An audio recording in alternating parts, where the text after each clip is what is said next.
Hello everybody and welcome to the channel. My name is Fritz Bacon and I am a filmmaker based in New York City. And today I have not one, but two Lumix S9s in my hands. And I mean literally, they're in my hands.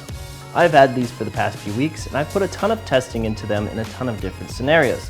So I'm just going to walk you through each test and sharing the footage and my thoughts along the way. And a special shout out to Lumix and Adorama for both sending me these cameras to test and talk about. Starting off strong, let's talk about the low light capabilities of this camera. It was raining, so I took it to Dumbo just to see what kind of scenes I could find. These are all shot with the 24mm 1.8 Lumix S series lens. I then popped over to Manhattan to continue the fun, and all of these shots were shot between ISO of about 800 and 2500. This camera is really designed for the modern day content creator. Maybe someone who's never had a full frame camera before and is looking to upgrade, or maybe someone who's just shot with their phone before and really wants to take their content to the next level. So for this next test, I wanted to keep that in mind and basically just invite a bunch of friends out to sort of hang out in Manhattan and wander around and really show what kind of lifestyle content capture you could get with this camera. Two of the main features we wanted to test during this outing was the Realtime LUT feature as well as the Lumix Lab app. Now, the Lumix Lab app is actually what you will use to download and upload those LUTs onto the camera. From there, you could just click the LUT button on the camera and swap through a variety of different LUTs live and see how they affect the scene. From there, you can instantly transfer those photos over to the Lumix Lab app and then post those immediately on social media. Personally, I do all my work on my laptop, but I could see using this feature when I'm traveling and maybe all I have is my phone on me, but I still want to get some photos out. During the filming of this video, I was invited out on a fishing trip with my buddy Carl, and I thought, what a perfect opportunity to bring the S9 and test it out there. Now, I gotta be honest here, the fish were biting like crazy, and I wasn't really able to focus on shooting with the camera. But I realized that was sort of the perfect test for this camera. I was able to use it without really being taken out of the moment, and instead of being a filmmaker, I was just a guy out with his buddies on the boat, and it was really cool to see that perspective of this camera, and I was still able to get some really cool photos and videos while I was doing it.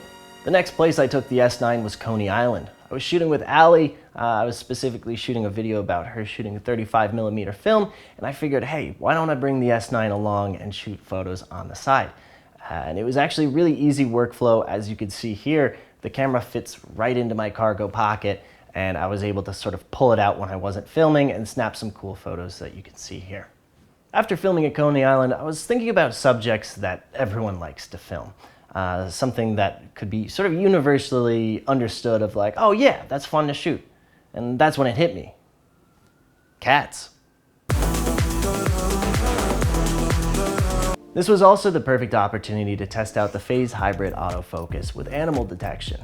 Honestly, the hardest part about this whole shoot was just wrangling the cats. Recently, I've been shooting a lot of cat content, so I have a couple tips here. I've weirdly shot like 2 cat commercials for TV.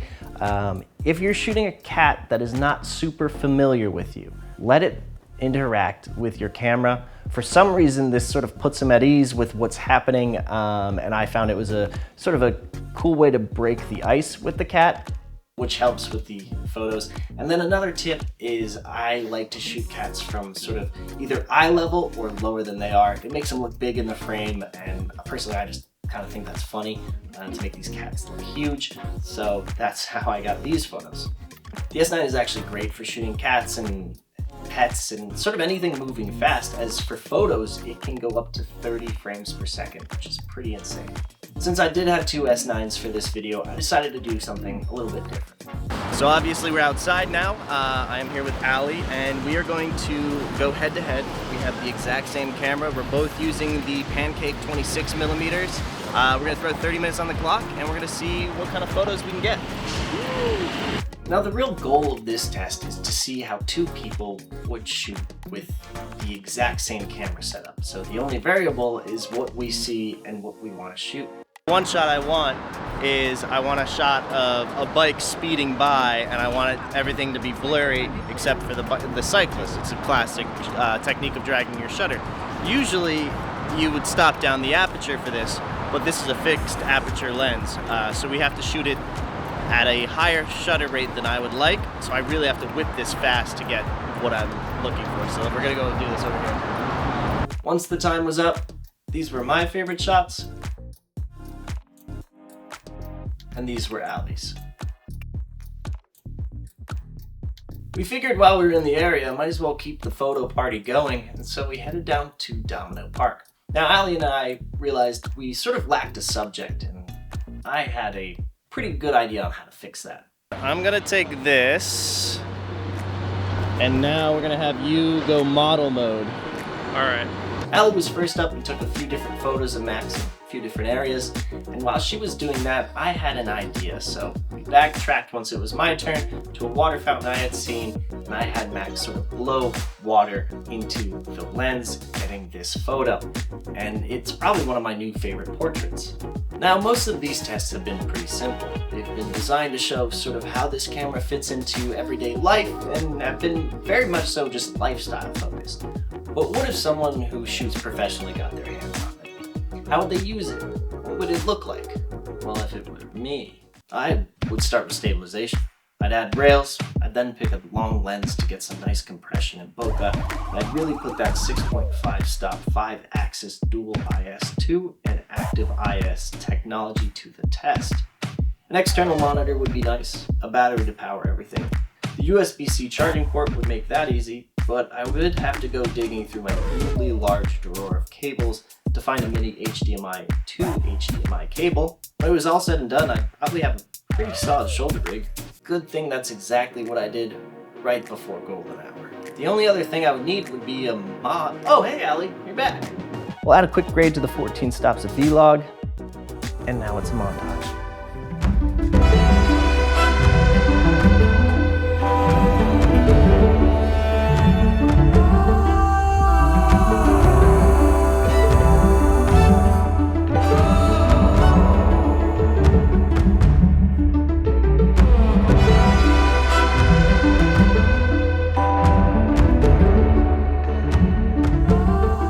What I like about this camera is it's one of those cameras that can meet you at your level. Say you're a content creator looking to level up your phone shots.